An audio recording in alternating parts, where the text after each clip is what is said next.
जय हिंद मेरे बच्चों, मैं अनुराग शर्मा आपके अपने YouTube channel Sharma coaching centre में आपका स्वागत करता हूं। जैसे कि हमने एक चरवाले रैखिक समीकरण के चैप्टर को स्टार्ट किया हुआ है, जिसमें हमने उसके 3.1 चैप्टर खत्म कर चुके थे। उसी में 3.2 एक्सरसाइज स्टार्ट करेंगे। कौन सी एक्सरसाइज प्यारे बच्चों? 3.2। कौन सी एक्सरसाइज? 3.2 के हम कुछ क्या लिखेंगे प्यारे बच्चों? पहले एग्जाम्पल सोल्व करेंगे। क्या करेंगे प्यारे बच्चों? कुछ एग्जाम्पल सोल्व करेंगे, जिसमें कि आपके पहली विधि होगी आपकी आज की प्रतिस्थापन विधि। कौन सी विधि होगी प्यारे बच्चों? प्रतिस्थापन विधि। प्रतिस्थापन विधि स्टार्ट करेंगे, जिसमें पहला क्वेश्चन है, देखेंगे। पहला क्वेश्चन है, प्रतिस्थापन विधि की सहायता से निम्न रैखिक समीकरण युग्मों को हल कीजिए। प्रतिस्थापन विधि द्वारा 7x माइनस के 15y बराबर 2, x प्लस के 2y बराबर के प्यारे बच्चों 3। समीकरण नंबर 1 और समीकरण नंबर 2। भाई देखो, अगर आप चैनल पर नए आए हुए हो तो चैनल को सब्सक्राइब करें। और पिछली क्लास में हमने क्या करा था? बहुपद का चैप्टर खत्म कर दिया। दूसरा आपका द्विघात समीकरण का चैप्टर खत्म कर दिया। अब हम एक चर वाले रैखिक समीकरण वाले चैप्टर पर आ रहे। तो क्या कहेगा, अगर आपको उन सभी वीडियो को सॉल्यूशन देखना तो आपको चैनल पे जाओ, प्लेलिस्ट बनी हुई है 10th क्लास के मैथ के सॉल्यूशन। विद्या पब्लिकेशन की बुक का फोटो लगा हुआ है, ऐसा बिल्कुल। तो देखेंगे पहला क्वेश्चन। तो चैनल को सब्सक्राइब करें और लाइक करें। और सेशन अगर अच्छा लगे तो आप प्लीज कमेंट बॉक्स में जरूर बताएं।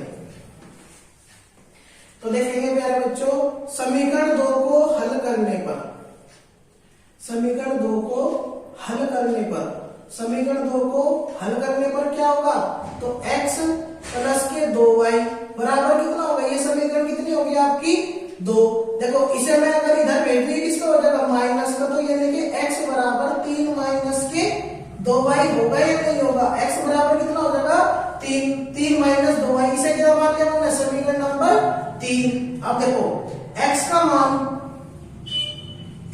मान समीकरण 1 में रखने पर, 1 में रखने पर, और समीकरण 1 कितनी है प्यारे बच्चों?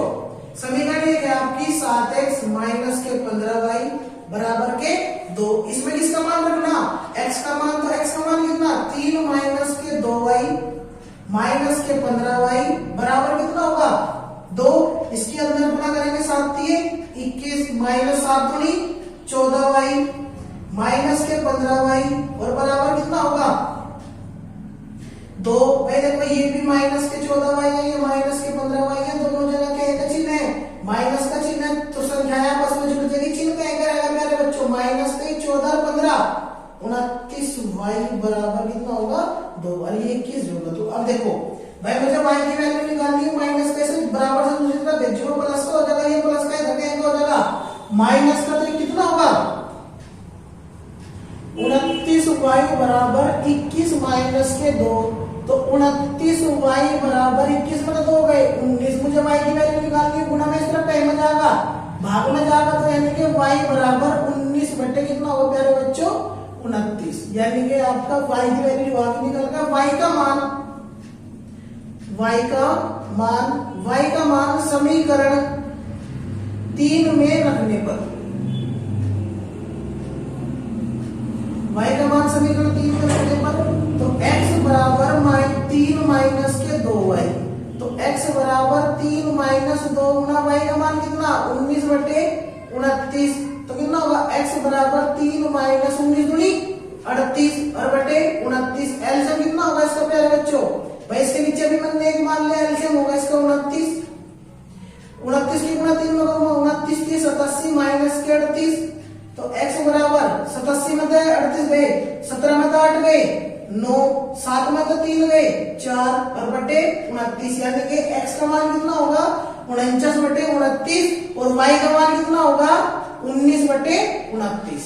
x का मान कितना होगा? 49 बटे 29। लिखिएगा प्यारे बच्चों एक बार।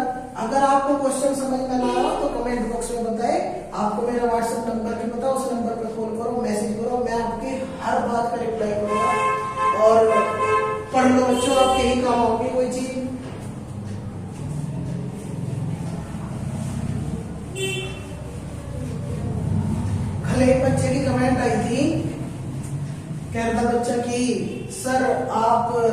हंसी मजाक नहीं करते बेटा, हंसी मजाक का टाइम नहीं है, हंसी मजाक का टाइम नहीं है। अगर आप लोगों का सिलेबस कंप्लीट ना कराऊं तो फिर रिवीजन का टाइम नहीं बचनेगा।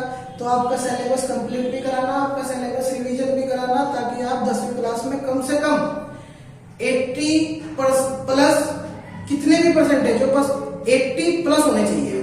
कितने होने चाहिए? बस 80 प्लस। दूसरा एग्जांपल देखेंगे प्यारे बच्चों, इसमें क्या कहा? इसमें देखो, हमेशा देखो भाई, मान लिया आप और आपके जो पापा हो गए, आपके पापा बड़े हो गए या आप बड़े हो गए, जाहिर सी बात है कि आपके पापा ही बड़े हो गए, तो हमेशा बाप बड़ा, बेटे छोटे, चाहे पुत्री हो चाहे पुत्र हो, हमेशा बाप, पिता, अब्बू सब बड़े हो गए और बच्चे क्या हो गए? हमेशा छोटे हो गए। तो क्वेश्चन में कहा आफताब अपनी पुत्री से कहता है, आफताब अपनी पुत्री से कहता है, यानी कि बाप अपनी बेटी से कह रहा कि 7 साल पहले तुमसे 7 गुनी आयु का था कि, यानी कि देखो भाई, एक तो होगा आफताब, आफताब कौन होगा? यानी कि उस लड़की का पिता, वो कितनी आयु, उसकी आयु कितनी मान ली हमने? x, और उसकी पुत्री क्या होगा प्यारे बच्चों? पुत्री की आयु क्या मान ली हमने? x।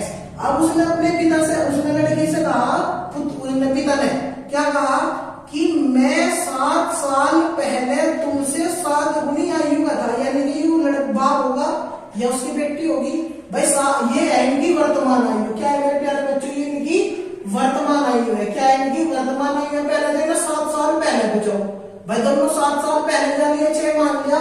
पिता की आयु 10 वर्ष थी, कितनी थी? 10 वर्ष थी। 10 मतलब 7 गए, यानी कि 7 साल पहले की बात कर रहा था। 10 मतलब 7 गए, यानी कि 3 साल। जब पिता की आयु 3 वर्ष होगी तो बेटी की कितनी होगी? तो ऐसे ही क्या करा हमने, दोनों को 7 साल पहले पूछा दिया।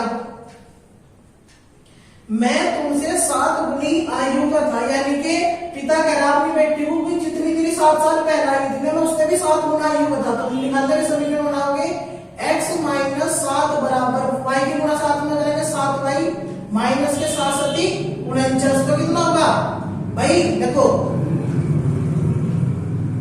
एक काम करो, इसे तो इधर भेज दो और इसे इधर भेज दो, प्लस हो जाएगा। नहीं देखो, जब यू इधर जाकर यू प्लस का इधर जाकर माइनस का, यानी 7y माइनस के x, इधर यू 7 जो गया 49 इधर गया, यानी कि 49 और माइनस के 7, तो 7y माइनस के x बराबर 49 और 7 गए 42। समीकरण नंबर 1 कितने हो गए मेरे बच्चों? समीकरण नंबर 1। अगली लाइन में देखो हमने क्या, अब से 3 वर्ष पश्चात फिर ले आओ भाई, दोनों को अब खड़े कर ले, यानी कि दोनों की वर्तमान आयु होगी, यू x होगा, यू y होगा, दोनों की वर्तमान आयु अब से 3 साल पहले, यानी कि यू 3 साल पश्चात। 3 साल पश्चात का मतलब 3 साल के बाद।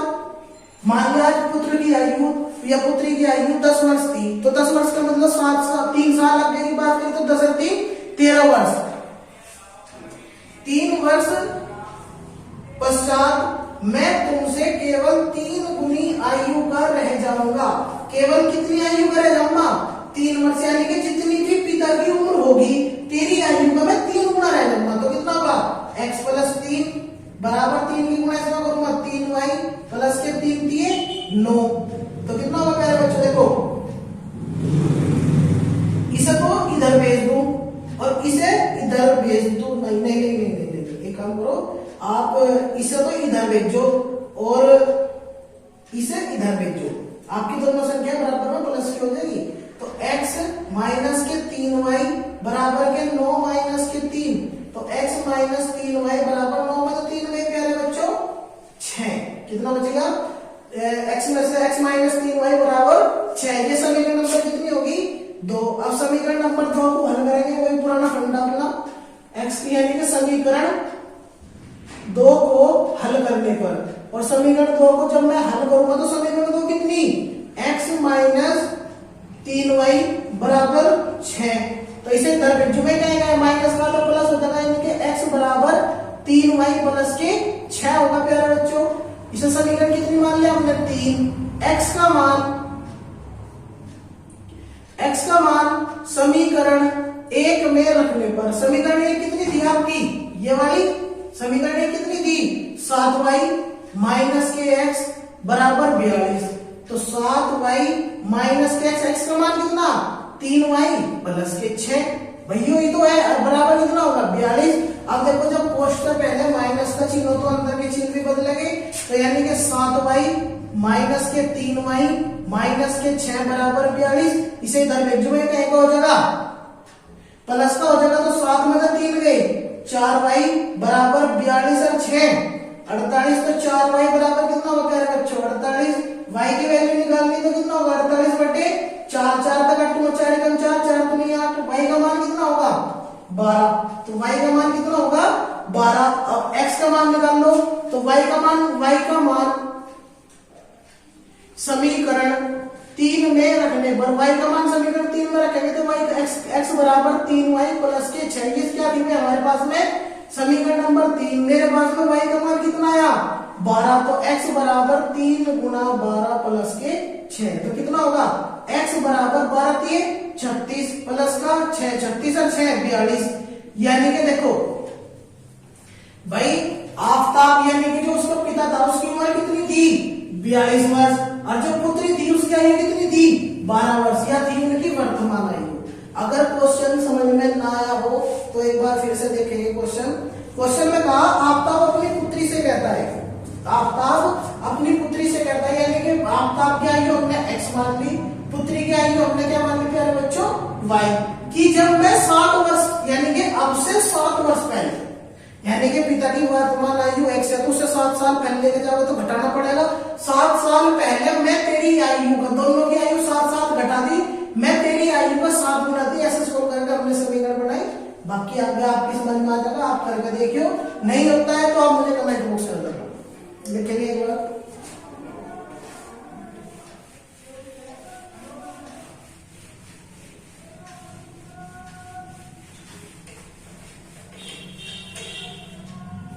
नेक्स्ट क्वेश्चन है बच्चों, क्वेश्चन नंबर 3। नेक्स्ट क्वेश्चन में क्या कहा इसने, बढ़िया क्वेश्चन है, पिछली बार आया हुआ है 2022 के पेपर में। 2 पेंसिल तथा 3 रबड़ का मूल्य, देखो क्या कहा इसने 2 पेंसिल, क्वेश्चन नंबर 3, 2 पेंसिल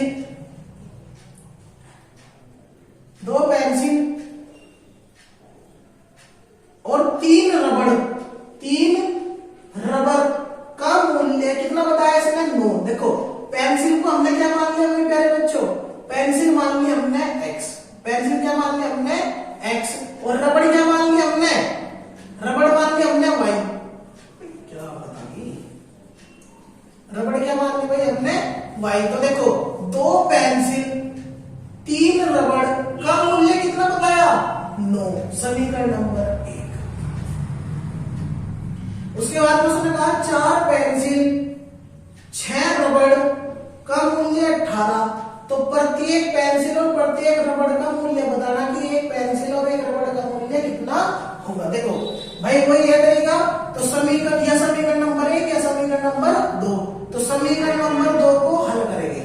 समीकरण 2 को हल करने पर, और जब समीकरण नंबर 2 को हल करोगे तो कितना हो जाएगा 4x प्लस के 6y बराबर 18। वही से इधर भेजोगे किसको हो जाएगा माइनस का, यानी कि 4x बराबर 18 माइनस के 6y।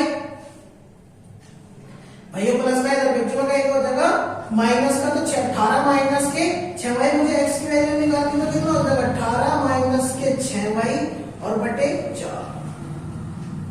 x का मान कितना होगा, ये होगी आपकी समीकरण नंबर 3। x का मान, इसका मान क्या है बच्चों, x का मान समीकरण 1 में रखने पर, समीकरण 1 कितनी है 2x प्लस के 3y बराबर 9। तो x का मान यानी कि 2 गुना x का मान कितना है 18 माइनस के 6y और बटे में कितना 4, बटे में कितना प्यारे बच्चों 4 बराबर कितना होगा, ये सॉरी प्लस के 3y और बराबर 9, 2 दूनी 4, तो 18 माइनस के 6y और बटे 2 और प्लस के कितना होगा 3y बराबर 9 होगा। देखो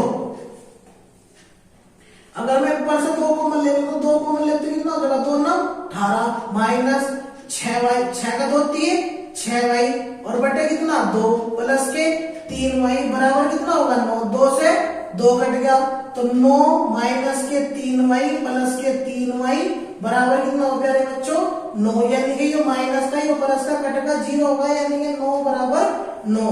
तो ऐसी कंडीशन पैदा होने पर, जब आपके सामने ऐसी स्थिति हो कि दोनों तरफ x और y दोनों के मान कट जा और सिर्फ क्या रहेगा आपकी संख्याएं रह जाए, तो वहां पे क्या करेंगे, सिर्फ आंकड़े अपर्याप्त। यानी कि जो उसने एग्जामिनर ने जो क्वेश्चन में दिया वो सही चीजें नहीं दी आपकी, अगर वो एक्यूरेट वैल्यू देता तो आपका एक मान निकलता, तो इसे क्या लिखेंगे, आंकड़े अपर्याप्त है लिखेंगे।